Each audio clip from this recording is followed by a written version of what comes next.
तो बस लगे रहना लगे रहना लगे रहना। थोड़ी रामायण में चलते हैं। रामायण में कहते हैं एक बार सती महादेव को रिझाने के लिए, महादेव को पति रूप में अपनाने के लिए तपस्या कर रही। तपस्या करते करते बहुत समय बीत गया। तपस्या करते करते कृष्णकाय हो गई।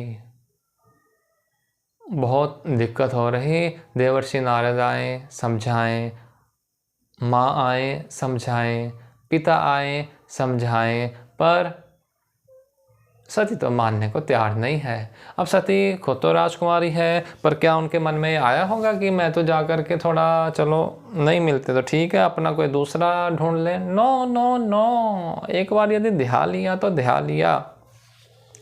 इसलिए गोस्वामी जी ने कहा ना, कोटि जन्म लग रगड़ हमारी, कोटि जन्म लगी रगड़ हमारी, बरहूँ शंभु न तो रहूँ कुंवारी।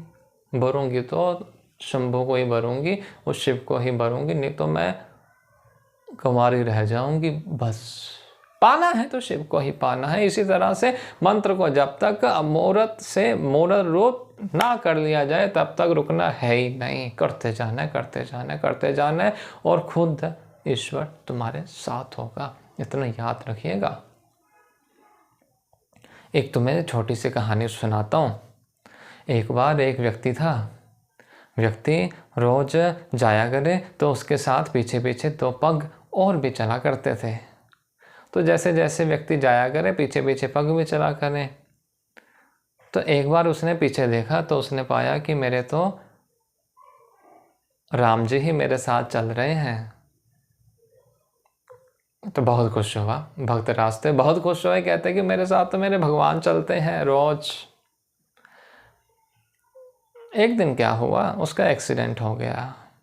हल्का एक्सीडेंट था, थोड़ा मूर्छा में चला गया। पहुंचता पहुंचता मूर्छा में पहुंचा और जा कर के अस्पताल में अपने आप को पाया। जैसे ही अस्पताल में अपने आप को पाया तो वहाँ पर ईश्वर सामने खड़े थे और बहुत नाराज़ हुआ। वह भक्तराज बोलता है कि तुम बहुत खराब हो, जब तक तो अच्छे से सैर कर रहे थे तब तक तो तुम मेरे साथ चलते थे, और जिस दिन मुझको तुम्हारी आवश्यकता थी वहाँ केवल 2 ही पैर दिख रहे थे। रोज़ तो 4 पैर दिखते थे, आज केवल 2 पैर दिख रहे थे। You are not a trustworthy man. भगवान ने कहा कि उसमें मेरी गलती नहीं है, 2 ही पैर दिखने थे, क्योंकि मेरे प्यारे बेटे मैंने तुझको अपनी गोद में लिया हुआ था तो केवल मेरे पैर ही चल रहे थे। तुम तो मेरी गोद में थे, इसलिए तुम आज अस्पताल में हो। तो ये धर्म का मार्ग इसी तरह का मार्ग है। यह मंत्र का मार्ग भी इसी तरह का मार्ग है। तुम्हारे रास्ते में रोड़े आएंगे, नो डाउट। तुमको लोग कहेंगे बेवकूफ़ हो गया है, नो डाउट। कभी तुम्हारे भीतर अहंकार की उत्पत्ति हो जाएगी, नो डाउट। पर फिर भी लगे रहना, लगे रहोगे तो खुद ईश्वर तुमको अपनी गोदी में उठा करके ले करके चलेगा। ये भी याद रखना। अब कुछ लोगों को प्रॉब्लम ये होती है कि they are not capable of doing the mantra. मन उच्चाट जाता है, मन उनका बिखर जाता है, मन उनका यहाँ वहाँ भागता है। तो उस स्थिति में क्या किया जाए? तो उस स्थिति में भी हम आपको एक श्लोक सुनाते हैं बृहणारण्यक पुराण का, जिसमें कहा है हरेर नाम हरेर नाम हरेर नाम केवलम गलो नास्तेव नास्तेव नास्तेव गतिरंथया। जब भी मंत्र जाप करने में मन तुम्हारा उचाट जाए, शुरुआत में ऐसा होना संभव है, लाजमी है, क्योंकि इतना अभ्यास तुम्हारा होगा नहीं, क्योंकि ऐसा कभी किया नहीं है, टिक करके तो कभी बैठे ही नहीं हो।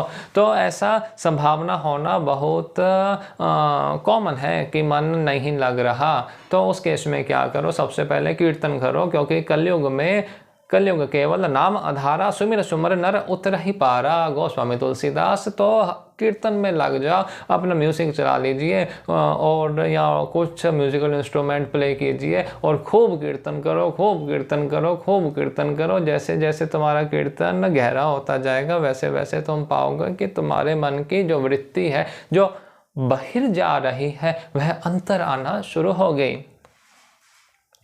गरुड़ पुराण में भी कीर्तन की बहुत महिमा गाई गई।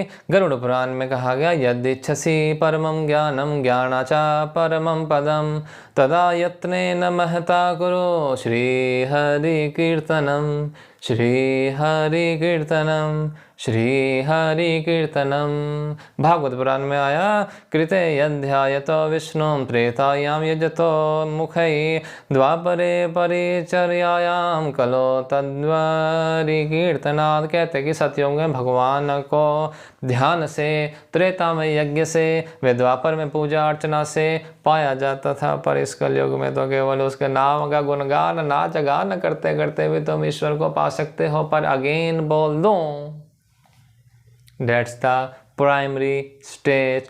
Don't stick to primary stage.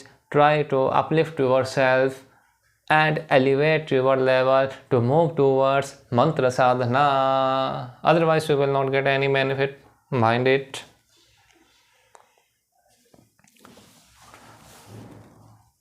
एक आधार राम गुण गाना। गोस्वामी तुलसीदास जी ने रामचरितमानस में कहा, आधार तो बनाओ तुम। अभी तो दिक्कत क्या हो रही है कि तुम्हें एक फाउंडेशन ही नहीं मिल पा रही, और यदि फाउंडेशन नहीं मिल पाएगी तो दिक्कत हो जाएगी। फाउंडेशन यदि स्ट्रॉन्ग ना हो तो इमारत गिर जाती है, ढह जाती है। इसी प्रकार से कीर्तन से तुम अपनी फाउंडेशन को अच्छे से मजबूत करो, ताकि मंत्र जब करना शुरू करो तो मंत्र में भी फिर रस आना शुरू हो। तो इसके लिए करा क्या जाए, किसी ऋषि को ढूंढो, किसी गुरु को ढूंढो, गुरु से दीक्षा प्राप्त कीजिए।